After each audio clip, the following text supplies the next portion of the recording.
So, my name's Fiona Sutherland. My business is Great Transformations, and my role as a collaborative divorce coach is to help couples other slide please, sorry, is to help couples transform from this horrible arguing situation to here, where they're cooperating. My aim is to give them the mindset and the communication tools so that they can actually sit round a table and work out the solutions as they go forward. Next slide, please. But the thing is that this is a challenge because, well, let's face it, they're getting divorced. They probably don't like each other very much, and they probably stopped listening a long time ago. And even though they might say, with the actions and the behaviour, that we want an amicable divorce, they might say they want to stay friends. But you know what? People are complicated. And there's all sorts of feelings below the surface. We're all like icebergs. And once they start discussing hot potatoes, like who's going to live where, what are we going to do about the children, how are we going to divide the assets, what happens, even though they've said they want that amicable divorce, all these feelings, all these things start churning up inside. They could get into the blame game, where they start justifying positions, and that's not very nice. They start arguing, they start pushing each other's buttons. They've probably had years of doing it, so they're very good at it. And none of that helps when they've got to get round the table and work out solutions for their future. And we're asking them to make life-shaping decisions. So my role, again, is to help them. Is to work alongside the lawyers to help them manage their emotions, to help them stop pushing each other's buttons, and to stop responding when buttons are pushed. Is to help them express themselves, because this is really, really important. What is important to them needs to come out, it needs to be heard, it needs to be taken into account. But what's really important, rather than fighting over the small stuff, which is what easily can happen. And another thing I try to do is I try to help them to listen without jumping to conclusions. So enough theory, we're going to have a bit of fun with the help of Sarah and Frank, who are actually collaborative lawyers. We're going to do a little role play, so please come up. Sorry, I'll just grab my water.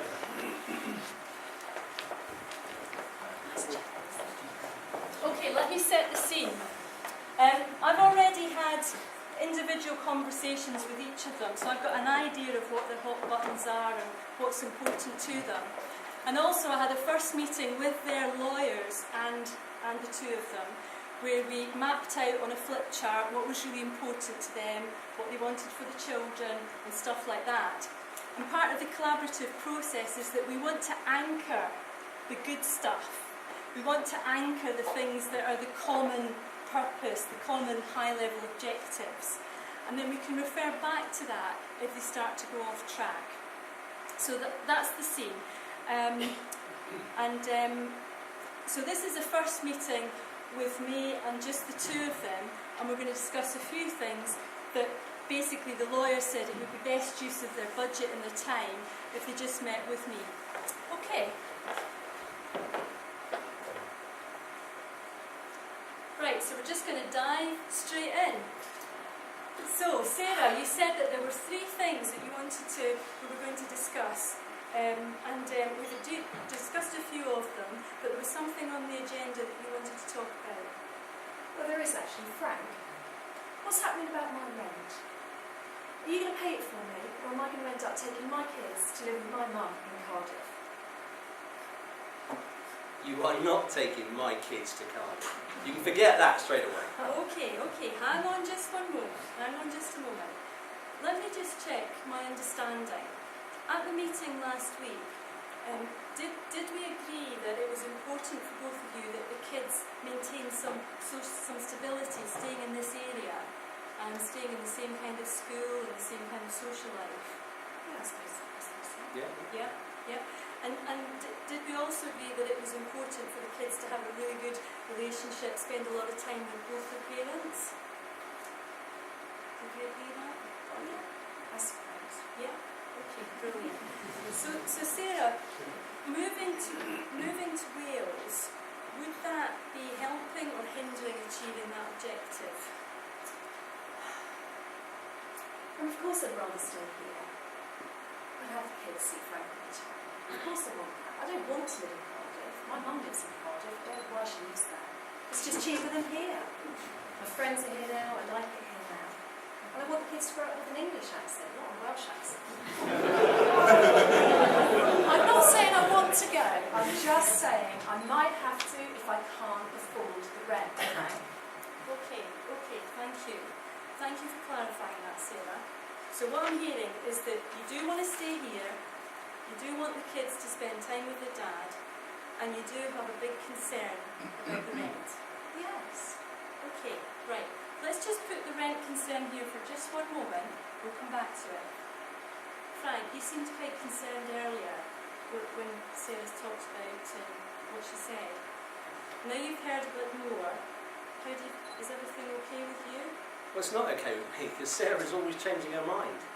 I told her, don't worry about the rent, I'll take care of it. But no, you're on about it all the time. It's just driving me mad. Okay. Me driving you mad? You drive me mad? Okay, let's pause. We need to talk one at a time. Okay. We'll come back to that. Let's come back to the rent now. Frank, I remember you said last week that it was really important for you, you took the responsibility seriously and you wanted to provide for your family. Is that so? Yeah. Okay, brilliant. So, tell me, let's get back to this rent challenge then. What is going on for you, Sarah, with regard to the rent? Well, I know Frank said he was going to pay, he was going to give the money, but I just can't manage. I've got £90 left in my current account. Have you any idea, Frank, how that makes me feel? I'm trying to get a job, but my head is absolutely all over the place with this divorce. I feel cooped up, I can't afford to go out like I used to. I've had to buy Katie trainers that cost £80. I wanted to go out with my friends and for a birthday supper. I just can't really afford it, but I want to go, I want to feel like me again. There's a school outing I've got to pay for. I mean, the money you gave me for next month's rent, Frank, I've dwindled it already. Look, don't worry. You're not going to be out on the street.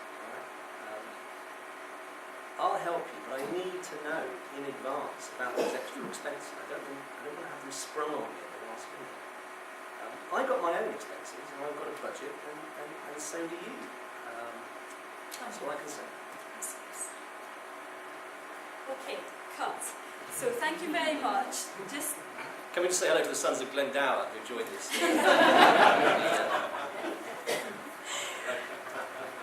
But in a real situation, this is based on a couple. The communication dynamics are based on a real couple. We've changed the context, obviously, to protect their privacy. What did you notice in terms of the communication? What did you notice that was going on there? Anybody? Very adversarial. It went down to the detail. Went down to the detail, yeah. Something I forgot to say actually, which was in my script and I apologise, was that I would normally say to them, it's not our job here to discuss the detail of the finances, because that's for your lawyers and your financial advisors, but it is appropriate to discuss how you feel about the money concern. So I would normally have said that. What was going on with, whose buttons were being pushed there? Both, right. Which buttons were being pushed for Frank? Wouldn't be able to see the children. Wouldn't be able to see the children, yeah. That was, there's a few heads nodding. That was his big worry. Okay. Anything else for Frank? Any other buttons being pushed for Frank? Financial ones, yeah. He's worried about the finances. And Frank, what kind of thinker is Frank? The pretend Frank.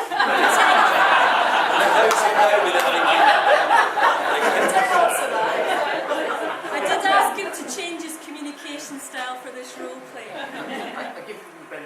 Logical, sequential.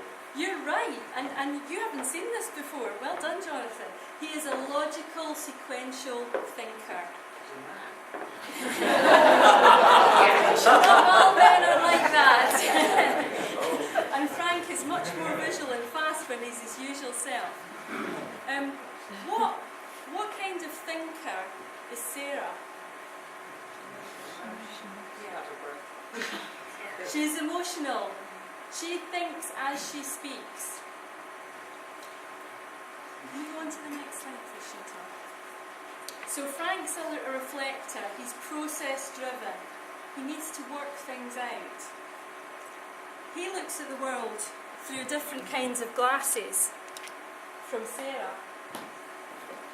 In his world, he's quite negative in his language. He talks about what he doesn't want. You're not going to be out on the streets. You're not going to take my children to Wales. Whereas Sarah's a bit more positive and she sees things through different filters. What motivates Sarah? Security. Self-esteem. What else? Companionship. Companionship, yeah.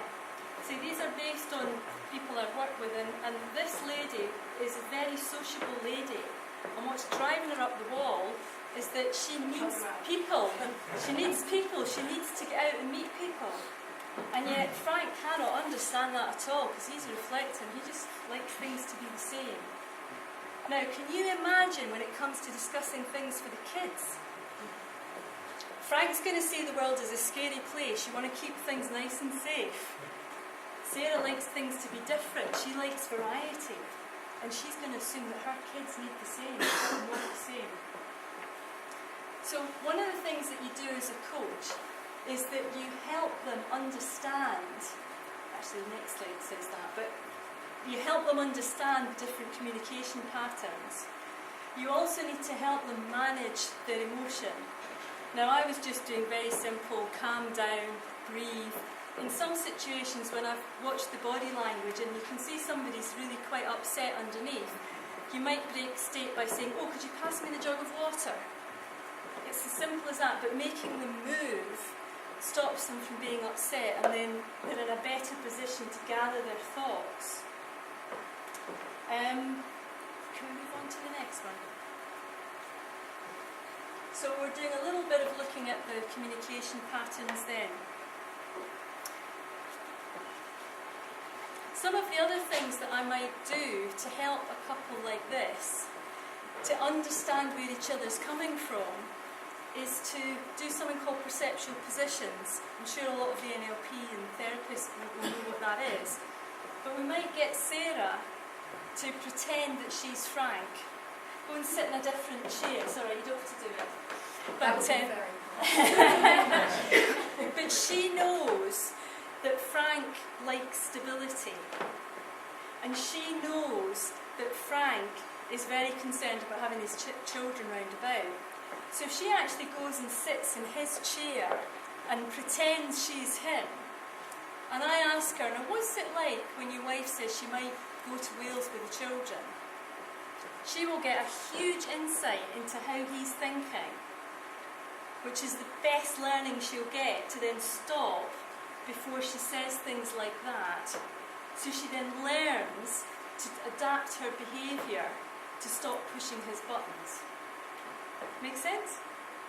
And it's very simple to do. I'm going to make the point now, when I do an exercise like that with Sarah, although I might be working just with her, I am working for the whole team because I'm taking account of what the objectives are for the whole collaborative team. I'm not working just for Sarah's agenda. Okay. Now another little tip that can be useful is helping the couple to distinguish between when they're making assumptions and when they're seeing the worst in people and when they're actually checking. So we'll do another little move. Okay.